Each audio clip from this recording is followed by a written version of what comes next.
Glucose occupies a central position in metabolic of plants, animals, and many microbes. It is relatively rich in potential energy and thus a good fuel. Glycogen, that is the glucose storage part.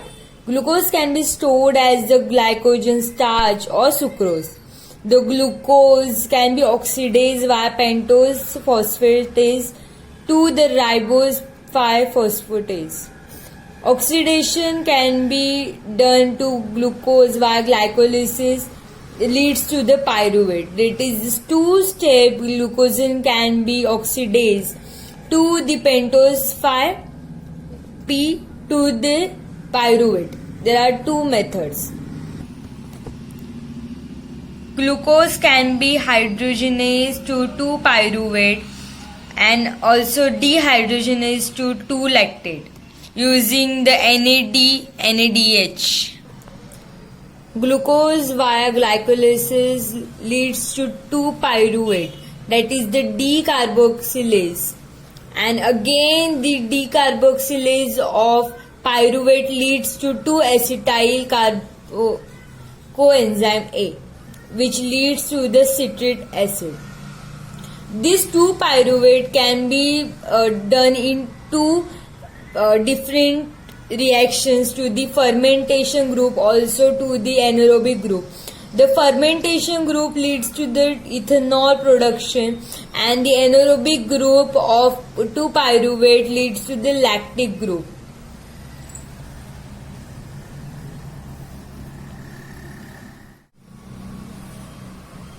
This is the glycolysis. In glycolysis of molecule of glucose is degraded in a series of enzyme catalyzed reaction to yield two molecules of 3-carbon compound pyruvate.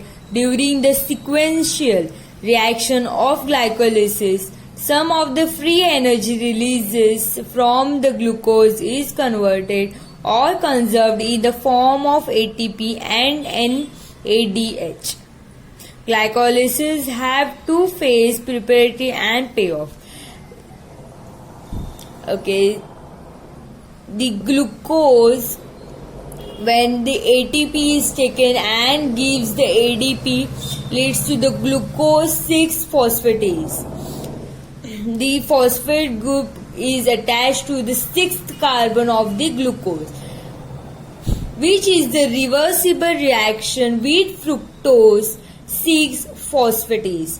This the glucose and fructose have this similar arrangement of carbons. This fructose, when the ATP is given and ADP is obtained, this fructose leads to fructose 1,6-bisphosphate, that is the 2-phosphatase group is attached to 1st carbon of fructose and the 6th carbon of the fructose, which is the fructose and glyceraldehyde 3-phosphatase is a reversible reaction.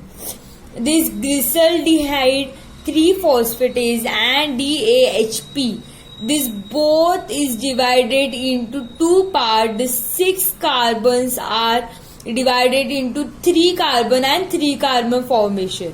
First 3 carbon is glyceraldehyde 3P and the next 3 carbon is DAHP, which is the reversible reaction with glyceraldehyde 3-phosphate. This glyceraldehyde 3-phosphate, when given out NADH, which is the hydrogenase reaction, the H is taken from the nature and NADH leads to NADH. The NAD part leads to NADH. Okay, which is the reversible reaction with 1,3-bisphosphoglyceraldehyde, which is the first and the third carbon is attached with the phospho group. Then the ADP is taken and ATP is given out. The formation of 1,3-bisphosphoglyceraldehyde leads to the change to 3-phosphoglycerate.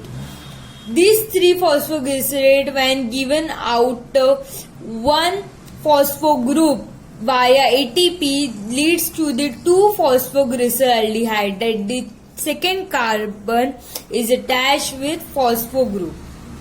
When this 2-phosphoglycerate given out the H2O, that is the water content, is given out, the formation of PAP occurs.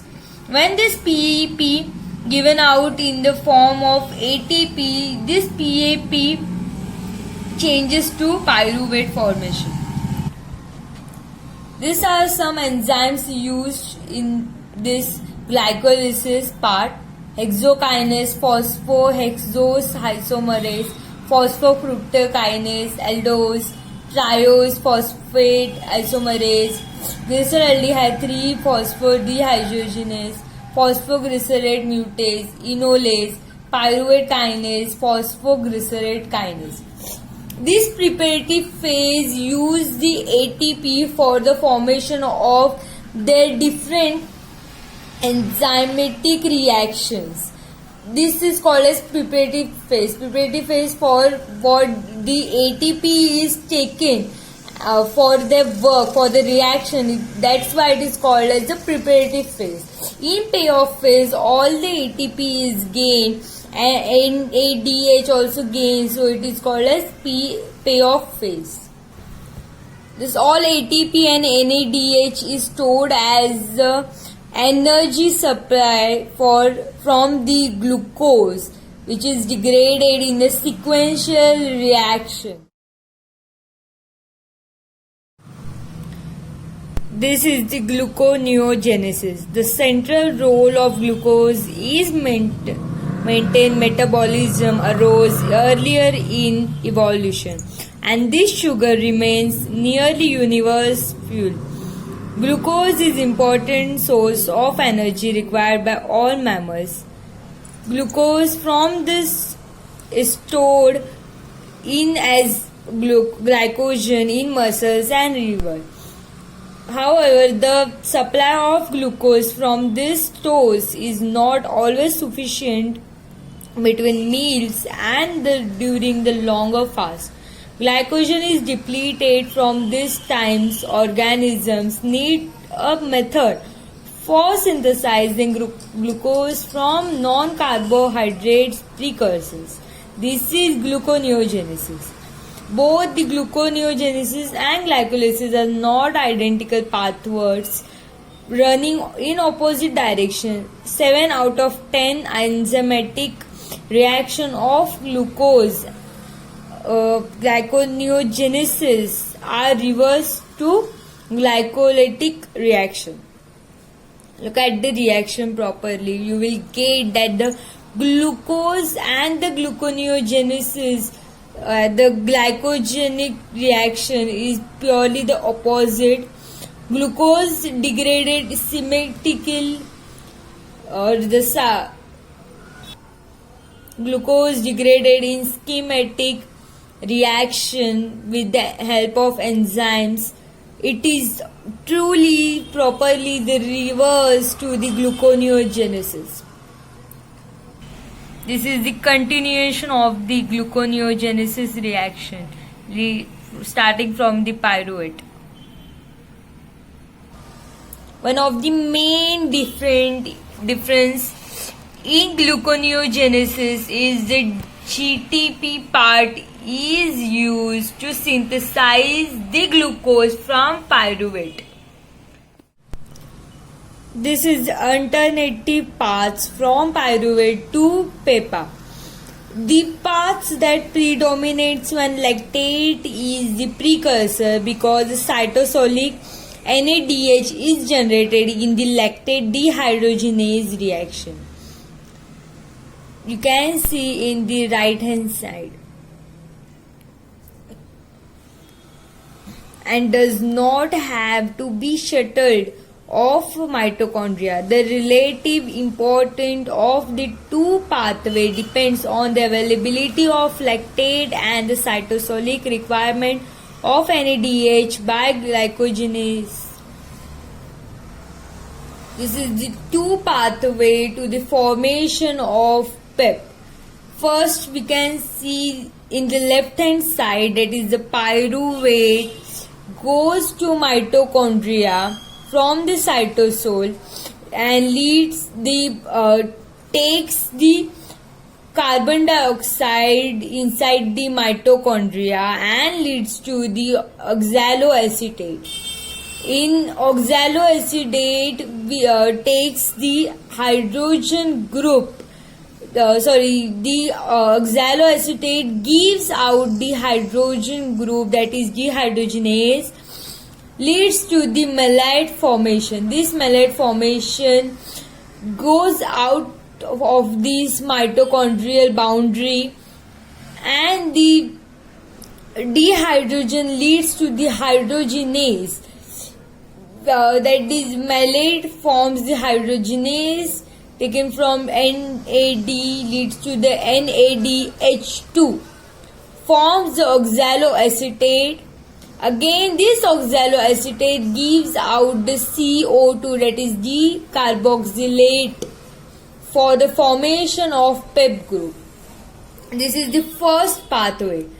In second, we can see that the lactate group takes the hydrogen group via NAD, leads to the NADH2 for the formation of pyruvate. This pyruvate goes in the mitochondrial boundary.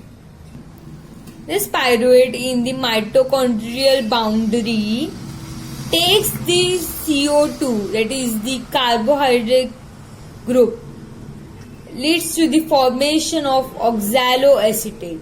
This oxaloacetate gives the carbon dioxide group for the formation of PEP. Again, this PEP goes out of this mitochondrial boundary to the cytosol.